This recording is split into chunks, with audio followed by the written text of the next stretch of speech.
ঠাকুরকে বিনমী প্রণাম করছি যে প্রভু আমি তো কিছু চাই না, তুই যা চাই করো। কারণ আমাকে উনি বললেন কি বলেছ আমার এইবার তা বলে যে তুই এই বলিয়ে প্রণাম করে পূর্ণ সাহায্য করবে। যে মূর্খ লোক কি হচ্ছে আমি বুঝি, আমি কোনোদিন কিছু জানি না, আমি শুধু ঠাকুরকে জানি, ঠাকুরের কাজ করতে পারি। আমি পঞ্চতন্ত্র জানি না, কিচ্ছু জানি না, কোনোদিন ফুলও দিই না, চোখও দিই না। শুধু আমাকে ঠাকুর বলেছিলেন যে তুই যা পিছন দিয়ে কাজ করে না। আমি একদিন ঠাকুরের এইভাবে লেকচার শুনছিলাম, ঠাকুর সবাইকে চোখ যা শেখাচ্ছিল, আমি যে বসলাম আমাকে আস্তে আস্তে দেখে বলে তোমার এখানে চোখ জায়গার দরকার নাই, তুমি ওই পেছন দিয়ে যাও, পেছনে তুমি কর্ম করো, কর্মই তোমাকে সিদ্ধ করো। তো মানিকদা সত্যি কথাই যেভাবে ঠাকুরের আশীর্বাদ পেয়েছেন তার সত্যি ধন্য।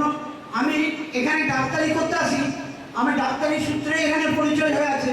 তো ডাক্তারি করতে আসি, এসে দেখেছি মানিকদা প্রত্যেক দিন ঠাকুরের ভোগ রান্না করছেন এবং সমস্ত অনুষ্ঠানের মানিকদা রান্না করছেন।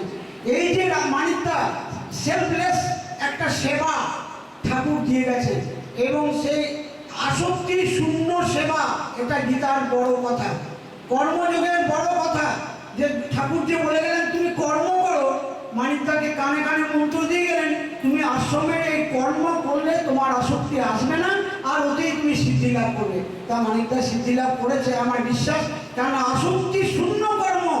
আসক্তি যে কর্মে নেই, কর্মে আসক্তি নেই, কর্মে আসক্তি নেই বলে তাহলে কর্ম হয় না। তাহলে তখন গীতাকার বললেন যে না, কর্মে নয় কর্মফলে আসক্তি নেই। তাহলে তখন বলে কর্মফল তো ফলবে, তো কর্মফল বলো না, কর্মফল ভোগে আসক্তি নেই। তো মানিকদা তাই কর্মেও আসক্তি নেই, কর্ম করছেন এবং নিরলসভাবে ঠাকুরের কাজ সেই মনে করছেন।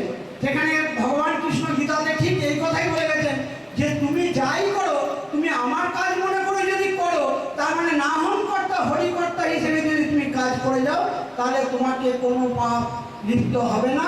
এবং ঠিক গীতাসিদ্ধ বাণী এবং গীতাসিদ্ধ আশীর্বাদ স্বামী জ্ঞানানন্দ মহারাজ মানিকদাকে দিয়ে গেছেন যে তোর এই যোগ জাগের দরকার নাই, তুই পিছনে কর্ম কর।